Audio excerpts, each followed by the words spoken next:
কোন নবীদের মহান তুমি খোদার নূরানি তোমার পদে নাজিল হলো খোদার বাণী ও কোন নবীদের মহান তুমি খোদার নূরানি তোমার পদে নাজিল হলো খোদার বাণী তোমার পদে নাজিল হলো খোদার বাণী শুরু হচ্ছে সেই ঘটনা কি ঘটনা বুঝছো জাবের নামে এক সাহাবী নবীজির ছিল জাবের নামে এক সাহাবী নবীজির ছিল জাবের নামে এক সাহাবী নবীজির ছিল একদিন তিনি মহান নবীকে দাওয়াত করিল বিসমিল্লাহ বলে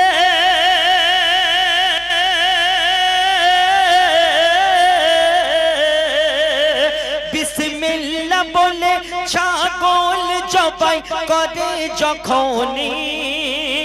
হযরত জাবের তিনি ছাগল জবাই করছে কেন সেই ছাগলের মাংস খাসির মাংস রান্না করা হবে কেন ওনার বাড়িতে নবী দাওয়াত খেতে আসবে তখন কি হচ্ছে শুনো বিসমিল্লাহ বলে ছাগল জবাই করে যখনই ছুটে এসে দেখতে থাকে ছেলে দোকানে ও কোন নবীদের মহান তুমি খোদার নূরানি তোমার পদে নাজিল হলো খোদার বাণী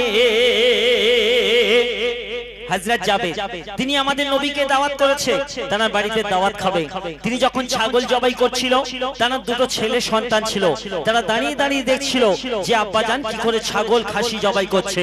হযরত জাবের তিনি ছাগল জবাই করে তলোয়ার রেখে নবীজিকে ডাকতে গিয়েছে তখন কি হচ্ছে শুনো তলোয়ার দেখে নবীজিকে ডাকতে গিয়েছে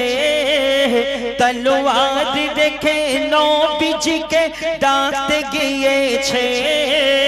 দুই ভাই মিলে তলোয়ার নিয়ে খেলা করেছে আর তখন মাংস নিয়ে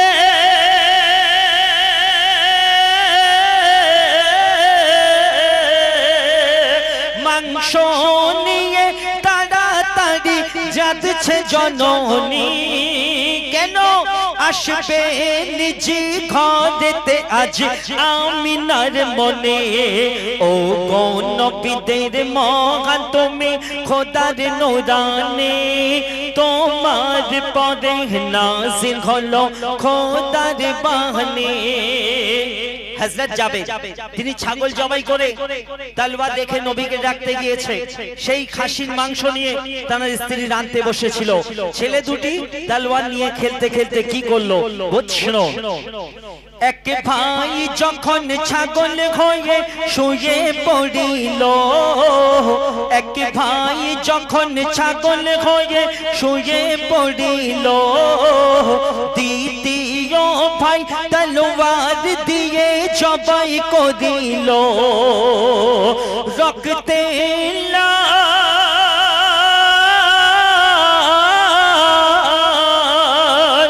রক্তে লাল হলো যখন বদন খানি তলোয়ার ফেলে কেঁদে ওঠে ছেলে তখন ও কোন নবীদের মহান তুমি খোদার নূরানি তোমার পদে নাজিল হলো খোদার বাণী খেলতে খেলতে এক ভাই যখন অপর ভাইকে ছাগল ভেবে জবাই করে দিল তার মা রানতে রানতে আওয়াজ পেল ছাদের উপর চিৎকার চেঁচামেচি ছুটে গিয়ে দেখছে তখন আর এক ঘটনা ঘটে গেল কবি শোনো ছুটে যখন ছাদের পরে গেলেন জননী গিয়ে কি দেখছে ছুটে যখন ছাদের পরে গেলেন জননী ভীত হয়ে দ্বিতীয় ছেলে ছুটিল তখন আর তখন রক্ত মাখা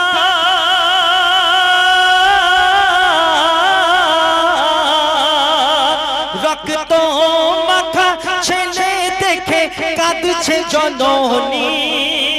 দ্বিতীয় ছেলে ছাদ থেকে পড়ে মরল তখনই ও গো নবীদের মহান তুমি খোদার নুরানি তোমার পরে নাজিল হলো খোদার বাণী এক এক করে যখন হযরত জাবেরের দুটো ছেলে সন্তান তারা মারা গেল ইন্তেকাল করলো তখন তারা স্বামী স্ত্রী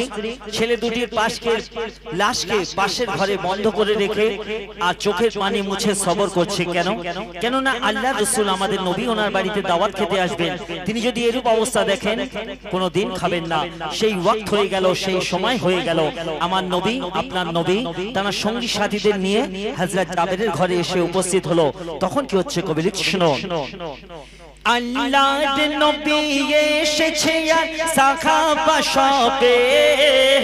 আল্লাহর নবী এসেছে আর সাহাবা সবে সকল মিলে এসেছে এক সঙ্গে দেখাবে আর তখন ওহি এসে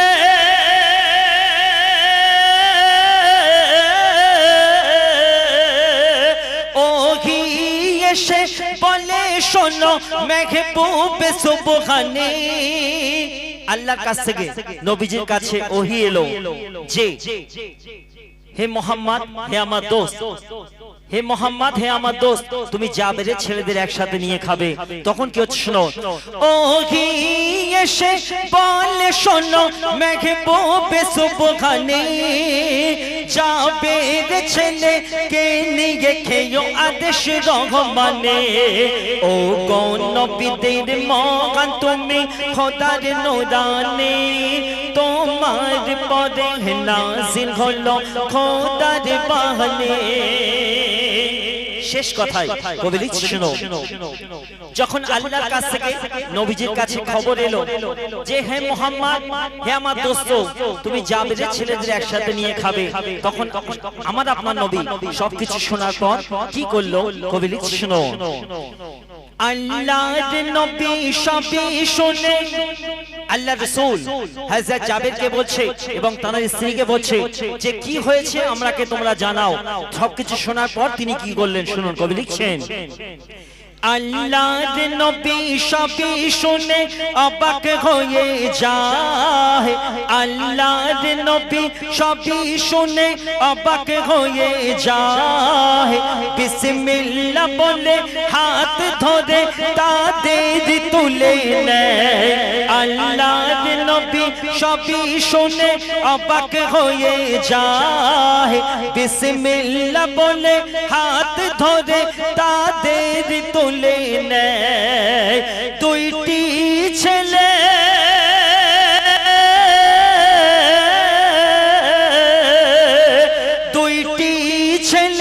জিন্দা হয়ে উঠিল যখনই দুইটি ছেলে জিন্দা হয়ে উঠিল যখনই মুগ্ধ হলো সাহাবা আর মুগ্ধ জননী ও গো মুগ্ধ হলো সাহাবা আর মুগ্ধ জননী ও গো নবীদের মহান তুমি খোদার নুরানি তোমার পরে নাজিল হলো খোদার